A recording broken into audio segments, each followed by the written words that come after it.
Este hombre había abusado de 299 pacientes en diferentes hospitales donde él había trabajado. Documentó en sus diarios todas sus prácticas sexuales, incluidas la coprofilia, zoofilia y el uso de peluca y pañal. Hola a todos y bienvenidos una vez más a nuestro canal. El día de hoy les compartiré una nueva historia, un nuevo caso. Estaremos hablando sobre el médico cirujano francés que tiene a todo el país completamente consternado con todos los detalles que se están sabiendo con relación a lo que este hombre hizo durante varios años de carrera. Completamente horroroso. La verdad es que hay muchos detalles bastante sensibles, fuertes.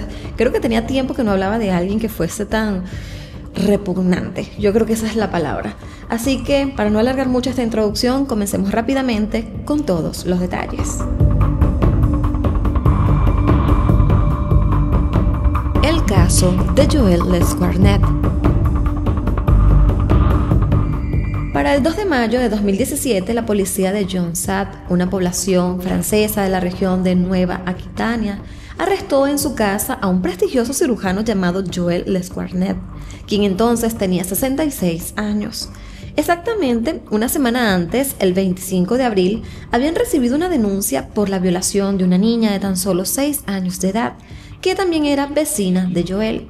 En ese momento, la policía lo acusó de tocamientos e exhibicionismo, pero cuando registraron su casa, se dieron cuenta de que esto no era un caso más, sino que involucraba a muchísimas personas y esto se extendía a 25 años atrás.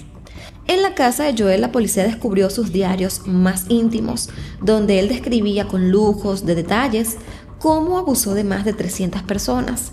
La gran mayoría eran niños y niñas menores de 15 años, y su víctima más joven tenía tan solo 1 año de edad. El cirujano abusaba de sus pacientes mientras estaban sedados en una cama de quirófano, completamente vulnerables. Otras veces lo hacía incluso en consulta delante de los padres, bajo la justificación de que estaba haciendo una exploración médica. En sus diarios, el médico enumeró cronológicamente y también escribió los nombres de sus víctimas. Además, relató cada una de las agresiones sexuales y también de los abusos que cometió e incluso las que no logró consumar. Los escritos narraban todos los actos de tocamientos y penetraciones sexuales cometidos casi a diario, durante consultas pre- y posoperatorias o durante intervenciones en el quirófano, en las que incluso podrían haber otras personas, ya fuese el personal médico o los padres de los pacientes. Joël, quien se describió a sí mismo como un pedófilo, documentó en sus diarios todas sus prácticas sexuales, incluidas la coprofilia, zoofilia y el uso de peluca y pañal. En su computadora, la policía también llegó a encontrar más de 300.000 imágenes y videos relacionados con pornografía infantil y abuso sexual. También se descubrió una enorme colección de juguetes sexuales que iban desde juguetes pequeños hasta muñecas del tamaño de un niño. Todo esto estaba escondido debajo de las tablas del piso de su casa. Gracias a estos diarios que Joël había conservado, la policía pudo establecer que entre 1989 y 2014, este hombre había abusado de 299 pacientes en diferentes hospitales donde él había trabajado, aunque también se cree que hay al menos unas 350 víctimas. Según las investigaciones, la edad promedio de las víctimas es de 11 años de edad. Abusó de 158 varones y 141 mujeres. Solo 14 de sus víctimas tenían más de 20 años y 256 eran en ese momento menores de 15 años.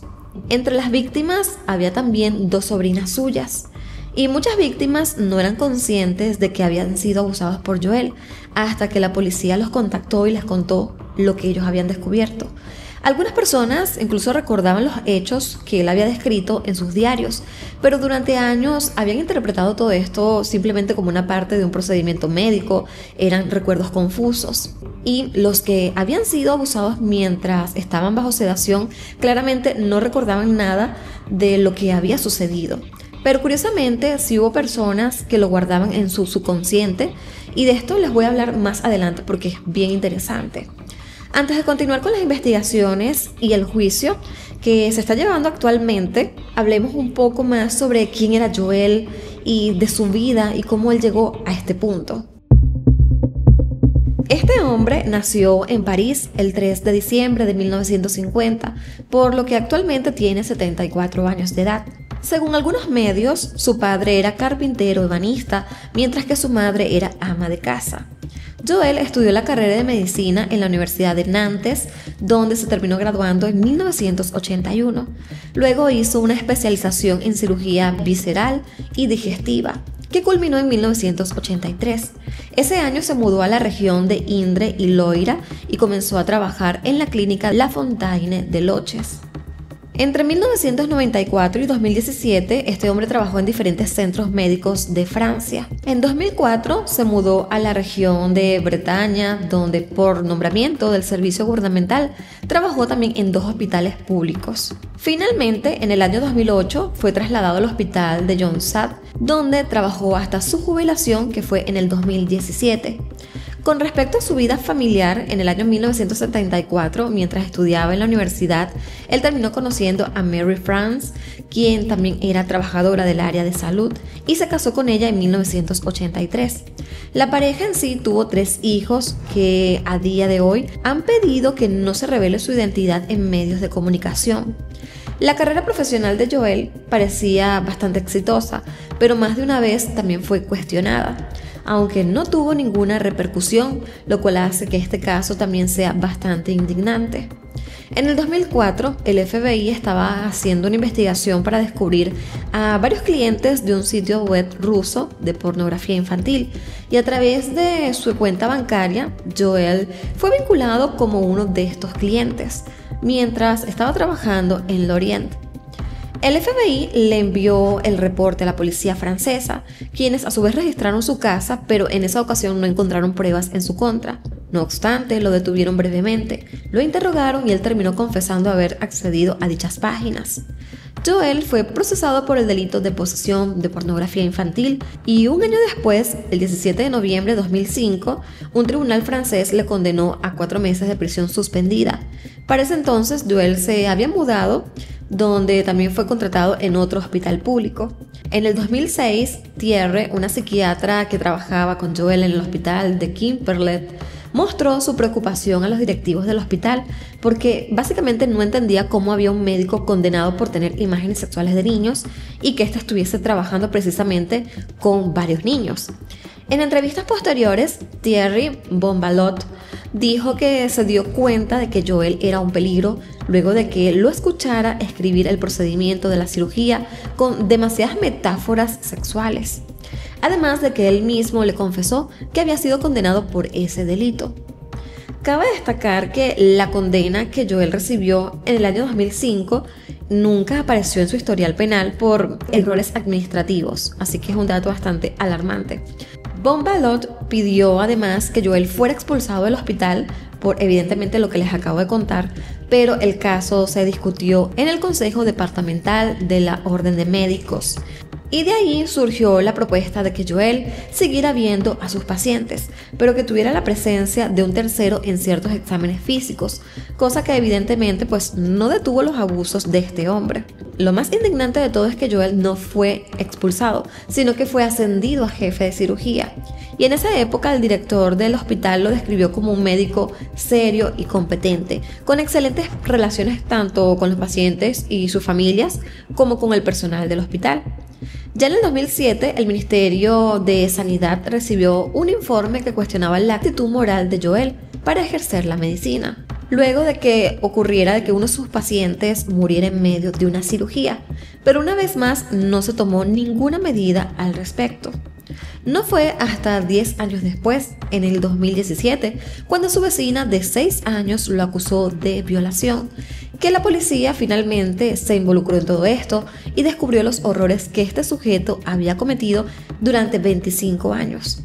Desde su arresto, Joel ha reconocido una gran parte de los hechos y también de las acusaciones, así como su modus operandi y las estrategias que usó durante 25 años para evitar ser descubierto. Como por ejemplo, llegó a mencionar que cometía abusos fugaces cuando la enfermera que lo acompañaba desviaba la mirada a otro lado o cuando los padres del paciente salían de la habitación, y usualmente tocaba a sus pacientes con el pretexto de que era un procedimiento médico para que la víctima no se alertara.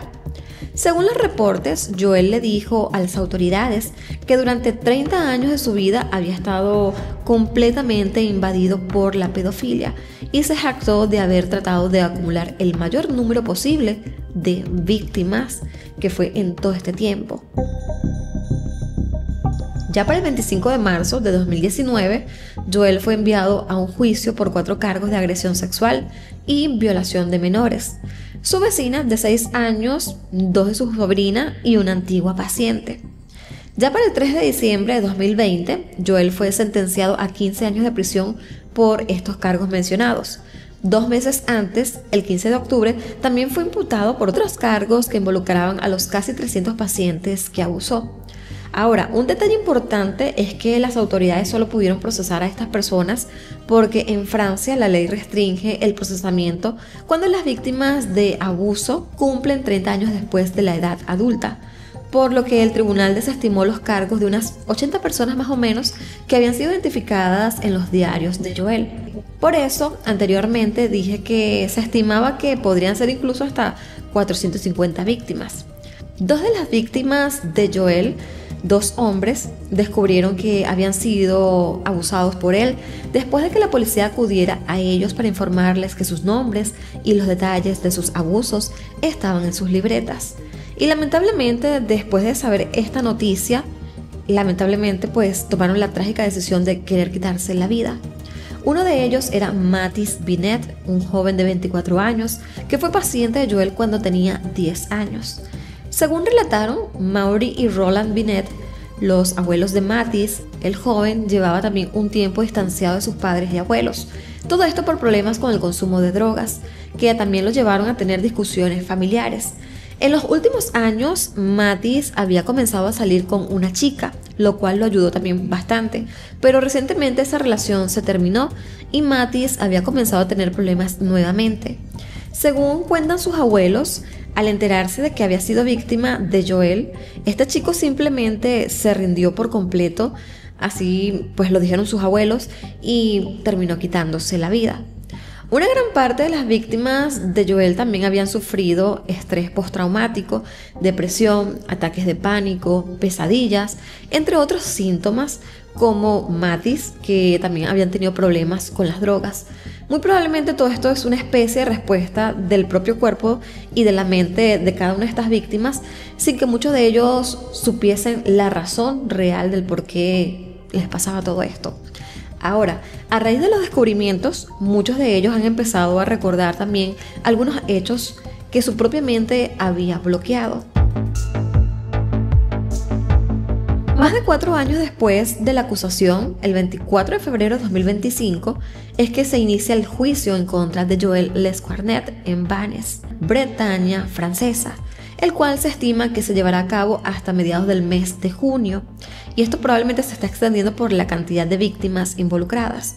El juicio ha sido tan masivo que el Ministerio de Justicia ha tenido que habilitar un complejo especial de una universidad de Viena para que así las víctimas y sus familiares y los abogados de estas víctimas y también los centenares de periodistas puedan seguir el proceso desde allí. Entre las cosas que también se busca resolver con este juicio está que tanto sabía su familia y su entorno sobre sus delitos. Incluso uno de sus hijos, cuyo nombre usado en el juicio es Daniel, vendría siendo su nombre falso, prestó declaración ante el tribunal. Daniel dijo que él tuvo una infancia completamente feliz y que nunca notó ningún comportamiento inusual en su padre. También añadió que tampoco supo lo de la sentencia del año 2005 y que él se enteró de todo lo que sucedió recién en el 2017, después de que Joel fuera detenido por la acusación de la víctima de 6 años. El joven afirmó que a pesar de no estar en contacto con él desde ese año, tenía grandes recuerdos con él. También aseguró que era alguien en la vida gracias a la educación de sus padres y que en su mente trataba de separar al hombre del padre. También agradeció a ese padre por lo que hizo por él, por no mostrarle ese lado suyo y también por protegerlo, aunque ahora mismo le cuesta mucho llevar su apellido. Durante la declaración de Daniel, Joel se dirigió a él y mirándolo a la cara por primera vez en muchos años le dijo: quizá ya no nos veamos más y quiero pedirte perdón. Gabriel, que es el otro nombre falso, su otro hijo de 42 años, también declaró en el juicio y reveló que había sufrido de abusos sexuales por parte de su abuelo paterno, que esto fue desde los 5 años hasta los 10. Y Gabriel dijo que las imágenes de los abusos han permanecido en su cabeza durante más de 30 años y que la tendrá en su mente pues toda su vida. El padre de Joel murió en el año 2018, tan solo un año después de que su hijo fuera arrestado. En el juicio se insinuó que Joel había sido abusado también por su propio padre, es decir, que esto es una cadena. Al igual que su hermano, Gabriel dijo que había tenido una infancia muy feliz, que no podía reprocharle nada a su padre y que a día de hoy ni siquiera sentía odio por él. Tanto Gabriel como Daniel actualmente tienen hijos pequeños de 3, 4 y 6 años y ambos afirmaron que sus hijos no conocen a Joel y que pues ahora tampoco lo van a conocer. Pascal Milot es el psicólogo de Joel que también prestó declaración y dijo que lo percibió como un hombre calculador, con una gran inteligencia y que buscaba gestionar la entrevista con anticipación, como en una partida de ajedrez. Una de las declaraciones más importantes de este caso ha sido la de la ex esposa de Joel, de nombre Mary France, a quien mucha gente la ha estado acusando de ser cómplice. Algunas fuentes aseguran que Mary France se divorció de Joel en el 2005, mientras que otras afirman que estuvieron juntos hasta el 2017 y que su divorcio concluyó recién en el 2023. Según los testigos de este juicio, en algún momento de su declaración, Mary France dio la impresión de que estaba justificando a Joel, a quien incluso le sonrió al sentarse.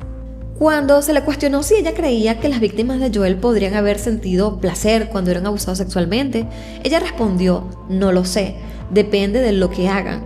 En medio de un tenso debate con la parte acusadora, Mary reveló que ella misma había sido abusada por sus tíos y que años después por otro hombre y que no había encontrado nada agradable en ello.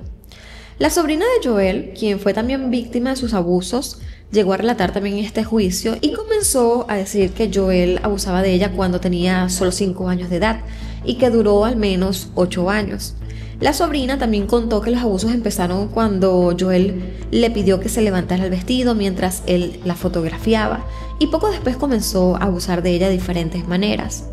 En el último hecho, cuando ella tenía 13 años, ella se había quedado en casa de Joel durante una semana y pues evidentemente este hombre se aprovechó para entrar en su habitación todas las noches y cometer los abusos que bueno, no tiene ni palabras, es horroroso.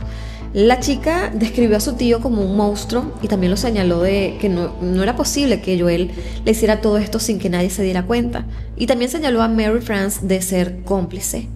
Durante este juicio del 2020, Mary llegó a insultarla y a llamarla mentirosa, pero tanto en ese juicio como en el juicio actual se mostraron imágenes que el mismo Joel había tomado de su sobrina, mientras que ella estaba sin ropa. Una vez que terminó el relato de su sobrina, Joel decidió hablar y reconocer todo lo sucedido, e incluso admitió que abusó de ella el día de su comunión.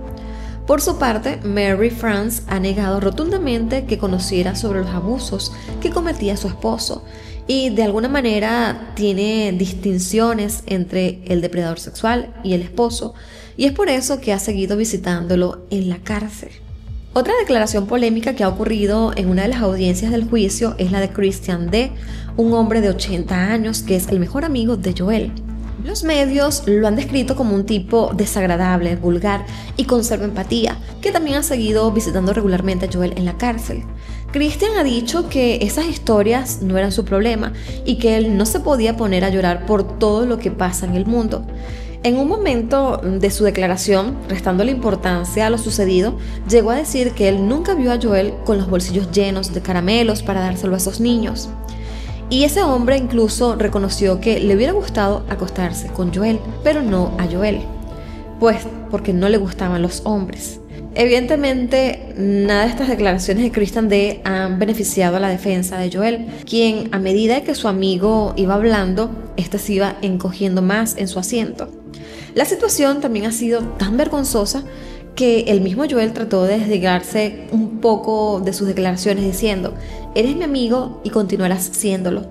Te conozco desde hace mucho y no estoy sorprendido de tus declaraciones, pero debo decirte que me he quedado profundamente impactado respecto a lo que has dicho de todas esas personas que yo he agredido y he herido a causa de mis actos.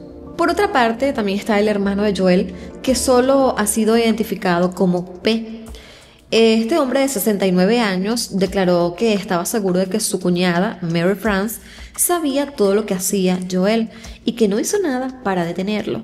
Por otro lado, también tenemos a Annie Lee, que también es hermana de Joel. También ha señalado que Mary estaba al tanto de los delitos sexuales de Joel al menos desde el año 2000 y que su hija Priscilla es una de las víctimas y, según Annie, ella había hablado de la situación con Mary. A pesar de que al parecer todos los hermanos de Joel pues estaban como al tanto de lo que estaba sucediendo, al igual que Mary, decidieron simplemente callar y no alertar a nadie. Ahora, respecto a esto, Annie dijo que no se dio cuenta de que era algo peligroso porque fue algo que él hizo en un momento dado y ella entendía que su hermano solo debía ir a un médico para curarse. Annie también resaltó que en la familia no hablaban de eso y que, como todas las víctimas, sentían vergüenza. Dijo que creía que estaba bien que la vergüenza cambie de bando, pero que en aquella época no era así, haciendo alusión a la famosa frase de Giselle Pelicot, quien recientemente también se ha convertido como en una figura feminista en contra de la violencia por sumisión química.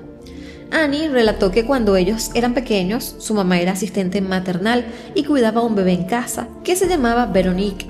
Y entre las muñecas que hallaron en casa de Joel, había una a la que él le había puesto pues ese mismo nombre. Y con esto, Annie insinuó que existía la posibilidad de que Joel hubiese abusado también incluso de esa niña.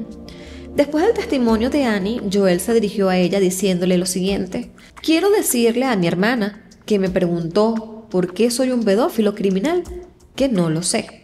He pensado mucho, he hablado con muchos psicólogos durante años y todavía no lo sé, pero estoy seguro, y lo repito con toda sinceridad, nunca sufrí ninguna agresión. Con esto último se refería a una pregunta que también le había hecho su hermana sobre si su padre había abusado de él alguna vez, y el hombre añadió que estaba desolado y le pidió perdón a su hermana y a su sobrina por lo que hizo. En la audiencia del 7 de marzo, una de las víctimas de Joel, identificada solo como S, relató cómo a inicios de la década de los 90 él también abusó varias veces de esa persona en la casa. La víctima dijo que en esa época, cuando ella tenía 6 años, Joel visitaba su casa porque sus hijos eran amigos de sus hermanos mayores. La primera vez ocurrió mientras su madre y Mary France estaban conversando en la sala de estar. Este hombre llevó a la niña a una de las habitaciones y abusó de ella. La víctima recordó que la segunda vez ocurrió tan solo una semana después, cuando ella estaba en el baño.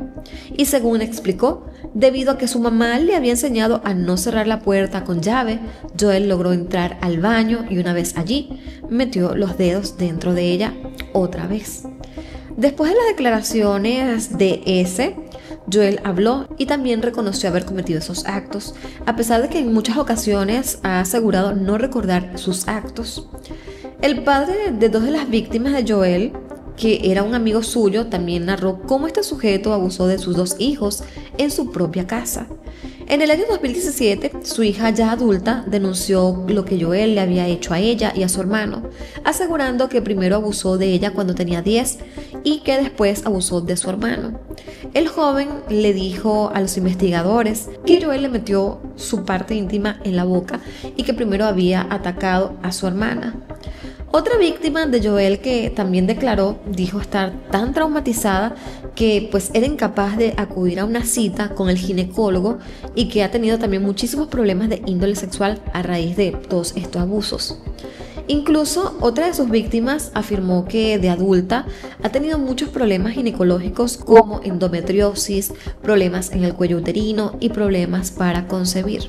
Ya para el lunes 17 de marzo, Manon Lemoine, de 35 años, otra víctima que fue abusada por este médico en una clínica cuando tenía tan solo 11 años, declaró también en el tribunal que sufrió de múltiples problemas de salud mental en su adolescencia a raíz de todo lo que vivió. Según los padres de Manon, tiempo después de una operación de apéndice, ella comenzó a tener comportamientos erráticos que pensaban que se debía a que estaba entrando a su adolescencia. Pero la situación se agravó cuando en el 2008 tuvo un intento de querer quitarse la vida. Ahora mismo, Joel Lasquarnet es considerado el peor agresor sexual de menores de la historia de Francia y su juicio también ha captado la atención de mucha gente alrededor del mundo. Y pese a haber arruinado para siempre la vida de muchísimas personas y que evidentemente merece una pena sumamente severa, gracias a las leyes francesas, en este proceso Joel solo enfrenta una pena de 20 años de prisión y tengamos en cuenta que ya tiene 74 años de edad, los cuales también se sumarían a los 15 años que ya está cumpliendo por los otros 4 casos juzgados en el 2020. Y debido a que el caso está aún en juicio y lo estará hasta junio de 2025, lo más probable es que para el momento en el que esto se publique, ya al momento que ustedes estén viendo este video, ya habrá varias declaraciones más o que salgan nuevos detalles a la luz, porque como ya les he dicho, hay muchísimas víctimas y cada una de estas personas tiene una historia que contar, algo que vivieron, algo que, o las secuelas que han tenido a raíz de todo esto. Pero siento que con todo lo que les acabo de contar se pueden hacer una idea muy clara del monstruo que es este hombre, y que bajo una fachada de un médico importante, bajo la fachada y el respeto que se le da a los doctores, cometió cientos y cientos de crímenes. La verdad es muy lamentable, y más sabiendo que la mayoría de sus víctimas eran tan solo niños indefensos, niños que buscaban ser sanados, porque evidentemente si vas al médico es porque quieres sanar de algo o porque están en un control, y fueron allí y salieron simplemente abusados, fueron ultrajados, y la verdad es sumamente horroroso. Pero bueno amigos, la verdad es que no sé qué más decirles con respecto a este caso. A mí me ha dejado sumamente impactada y siento que lo que más me molesta es que ya este hombre vivió toda una vida, hizo todas sus fechorías, y ahora que ya es un hombre retirado, un viejo, porque es que me da rabia, no quisiera decirle otras cosas más, pero por respeto y porque pues, estamos en YouTube, no puedo decir algo más. Siento que ya vivió toda su vida y ahora simplemente ella va a estar en una cárcel tranquilo, viviendo sus últimos años de vida y ya. Y eso fue todo. Si las cosas hubiesen sido distintas, si lo hubiesen atrapado en su juventud, siento yo que el castigo se hubiese sentido más severo. Pero bueno amigos, en este punto me gustaría saber la opinión de ustedes con relación a todo lo que les acabo de contar. Probablemente ya cuando llegue junio, que tengamos pues la sentencia final, les haré un video de actualización para contarles cómo quedó este caso, qué otras declaraciones habrán surgido en su momento. Pues quedan algunos mesecitos más y siento que aquí hay muchísimo más que revelar. Pero bueno amigos, antes de despedirme los invito a que puedan suscribirse al canal y activar la campana de notificación. De esta manera cuando suba los nuevos videos, nuevas actualizaciones, YouTube les estará avisando y no se van a perder de nada. Ahora sí me despido y nos vemos hasta un próximo video. Bye bye.